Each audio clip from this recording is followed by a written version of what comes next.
France, Sénégal, Norvège et puis le barragiste Bolivie, Suriname et Irak. Voici les adversaires de l'équipe de France. Le témoin que nous avons fait une grosse saison avec l'Olympique Lyonnais, il est candidat pour les 30 du Ballon d'Or France Football. Il est en rôle pour gagner le Mondial 2026. Moussa Niakhaté, bonsoir. Tout ça. Bonsoir à tous. Ah, vous acceptez les compliments, Moussa, hein? Vous m'avez pas dit non pour le Ballon d'Or, ah non pour le Mondial, ah non, mais non, vous allez trop loin, non, vous me corrigez pas, quoi. Là, vous m'accompagnez, voilà, dans mon enflammade. Hein. Ah, moi, dans la vie, quand on me fait des compliments, on dit que je suis beau, je dis merci. Hein. Donc, merci. Vous avez raison, ouais, vous avez raison. Moussa Niakhaté, défenseur central, donc, sénégalais, quelle a été votre réaction lors du tirage au sort? On vous écoute, racontez-nous. Bah, écoutez, j'étais super content. Voilà, j'étais dans mon lit, avec mon iPad, à regarder tout ça. Et j'ai prié. J'ai prié pour que ce soit France-Sénégal. Parce que on sait tout ce que ça représente pour nous. On sait ce qui s'est passé il y a 23 ans de cela maintenant. Et en tant que binational, forcément, c'est toujours un honneur de pouvoir jouer à la France. Donc, j'étais super content et c'était juste extraordinaire. Vous avez dit, je crois, Hugo Guimec a calé l'interview, je remercie Hugo, c'est un rêve, ouais, c'est un rêve qui se réalise aujourd'hui. Bah, en fait, on est super content de jouer à la France. Il y a beaucoup de joueurs binationaux qui sont dans l'équipe du Sénégal. Il y en a même qui ont évolué dans les équipes de jeunes de l'équipe de France. Le vrai rêve, c'est d'abord de disputer une Coupe du Monde, bien effectivement. Mais quand tu joues des compétitions comme ça, tu vas affronter les meilleures équipes et jouer à la France contre beaucoup d'amis qui jouent en équipe de France. C'est le Graal.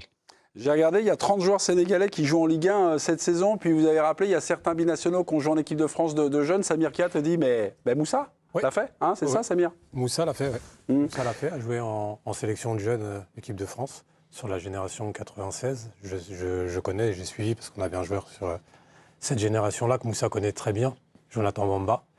Donc oui, pour toi, ça a une signification toute particulière et je pense que tu vas vivre un moment magique. Donc tant mieux, tu le mérites. Sur la signification particulière, donc c'est la victoire en 2002, donc pour le premier match France-Sénégal, et le score c'est 1-0, but de Bouba Diop. Ouais. Il était pour qui Bah, vous aviez 6 ans à l'époque, vous êtes né à Roubaix, vous étiez pour qui? Question d'Hugo qui me souffle ça. C'est vrai, j'avais 6 ans à l'époque. Et non, j'étais pour le Sénégal. J'étais pour le Sénégal. Bien que je sois né en France, bien que j'ai grandi en France et j'étais à l'école en France, ouais, il y a toujours ce petit truc pour le Sénégal un peu plus. On était plus qu'outsider parce que l'équipe de France était championne du monde et championne d'Europe en titre. Et je m'en souviens que c'était une joie exceptionnelle avec mon père. On était parti, on a roulé avec sa petite Peugeot là dans toute la ville et on a fait du bruit.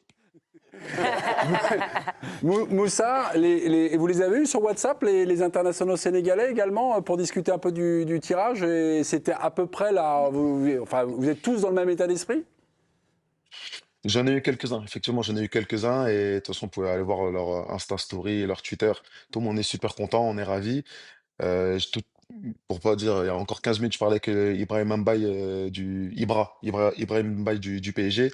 Donc, ouais, lui aussi, il est très content. Donc, non, on est tous forcément contents et on a hâte de ce match, mais hâte d'essayer de réitérer l'exploit de il y a 23 ans. Oui, j'allais vous demander un prono, donc 1-0, c'est évidemment, vous signez tout de suite, quoi. Hein. Je signe tout. Tant que c'est une victoire, je signe. Ok. Comment on défend non, comment on défend bien sur Mbappé? Comme vous êtes défenseur central, à un moment, je pense qu'il y a une zone un peu de collision. Je sais pas, vous avez imaginé des trucs? Ouais, je regarde un peu ces matchs en ce moment avec le Real Madrid. Il y a pas grand monde qui a la technique visiblement pour le stopper, parce qu'il marque à tous les matchs. Je sais pas. Après, le match, ce sera dans 6 7 mois. Hein. Entre-temps, on a une Coupe d'Afrique. Entre-temps, il y a une saison avec Lyon. Donc, j'ai le temps. On aura tous le temps d'y réfléchir. Mais c'est vrai que ça va être un match compliqué. Ils ont des joueurs extraordinaires. Mais nous aussi, on a quelques qualités quand même. Moussa, il y a Félix Roy qui voulait absolument vous poser une question. Il me dit je peux Non, pas. mais Bah oui, Félix, vous pouvez parler à Moussa. Salut Moussa, c'est dans la lignée de votre question. Comment on défend bien sur Haaland? Ce genre de duel bien rugueux, là où on parle, où on se frotte, que vous aimez bien, non? Ouais, bah, je l'ai affronté. C'est l'un des attaquants que j'ai le plus affronté dans ma carrière. Parce que j'ai joué 4 ans en Allemagne. Donc, quand elle était à Dortmund, on a quitté l'Allemagne. On est arrivé tous les deux en même temps en première ligue. Donc, je l'ai aussi beaucoup affronté. Chaque fois qu'on a joué en bloc bas, il avait du mal. Chaque fois qu'on a joué à bloc haut, il nous a mis triplé. Donc, ouais, je pense que c'est assez clair. Et je pense que je pourrais donner un tuyau au coach pour ce match-là, peut-être. Non, je plaisante, mais faudra jouer avec nos qualités. Et c'est vrai que jouer des beaux bébés comme ça, gros costauds comme ça, j'aime bien. Mais voilà, ce sera à nous d'aussi faire valoir nos qualités aussi offensivement, parce qu'on a vraiment de grosses qualités dans cette équipe. Mais il faudra être vigilant quand on joue des attaquants comme Kylian ou comme Erling Haaland. Mmh. Jouer contre la France, c'est bloc bas aussi. Je surfe un peu sur ce que vous nous avez dit là. C'est bloc bas pour jouer contre la France. Sincèrement, je pense pas du tout. Je pense pas. C'est le coach qui pourra répondre à ça, mais on n'a pas l'habitude de jouer en bloc bas. On sait le faire, mais on préfère aller chercher haut. On préfère poser notre jeu. On l'a fait il y a 6 mois contre l'Angleterre qu'on a gagné à Nottingham.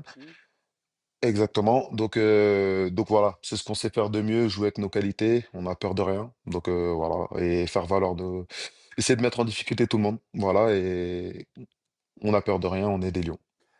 Moussa, juste, on va mettre entre parenthèses parce que Virginie a une information d'Hugo Guimet sur le mercato, il me semble, et ça concerne votre secteur de jeu, mon cher Moussa. Oui, il semblerait, c'est une information Hugo Guimet, hein, il semblerait que Lyon se penche sur Axel Disasi. Voilà, Mais bon, Hugo m'a refroidi juste avant l'émission parce qu'il m'a dit, a priori, ça se fera pas. Donc, Non, mais... Ah, vous lancez les infos qui ne sont oui. pas. Bon, alors ça, c'est nouveau, ça. Alors, Hugo, vous êtes convoqué. Voilà.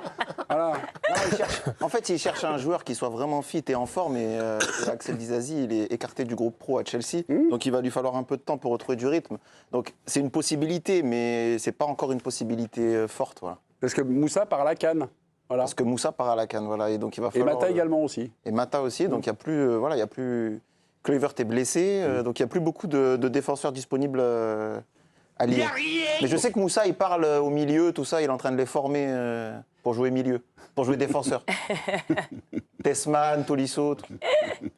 C'est En vrai tout ça cas, si Axel Disasi était mené à venir, on serait très content parce que c'est un joueur de qualité. Certes, il n'a pas de temps de jeu en ce moment, mais on n'oublie pas ses premiers mois à Chelsea, c'était très bon. À l'époque, il était à Monaco à Reims, donc tout joueur de qualité est le bienvenu à l'Olympique Lyonnais. Ouais.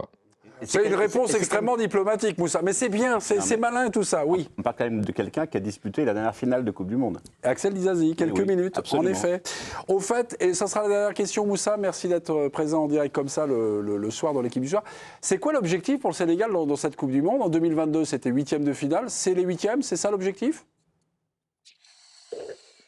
Je vais encore faire une réponse diplomatique, désolé, hein, mais c'est forcément au coach ou au capitaine de dire l'objectif. En tout cas, ce que je peux vous dire, c'est sûr que toutes les compétitions où le Sénégal va faire face, on n'y va pas pour faire de la figuration, forcément.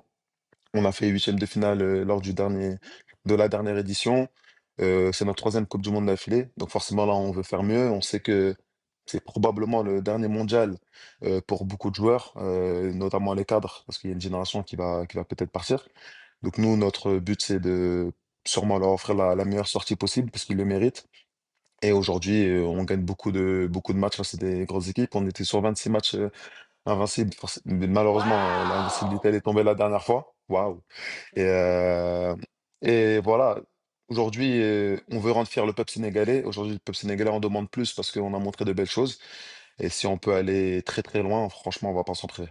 C'était un moment très agréable, Moussa. Merci J'ai beaucoup. une dernière question. Ah, et il y a rapide. Colombo qui a une dernière question. Dernière. Je vous passe Félix. Non, Je suis juste ça, désolé, juste- pardon. Juste pour savoir, j'imagine que vous êtes donné rendez-vous avec Coco Tolisso. On connaît comment il fonctionne un petit peu mentalement, vous mieux que nous. Est-ce qu'il y croit à 100%? Est-ce qu'il vous a donné rendez-vous certainement pour cette Coupe du Monde? On n'en a pas encore parlé par rapport au tirage, mais en tout cas, avec l'équipe de France, il y croit. Il y croit parce que, vu ce qu'il fait depuis 1 an et demi, s'il y croit pas, il serait vraiment pas très intelligent. Mais il y croit parce que c'est incroyable ce qu'il fait. Il est persuadé, et je suis persuadé aussi, c'est notre culture. C'est pour ça qu'on s'apprécie, on a cette culture de travail.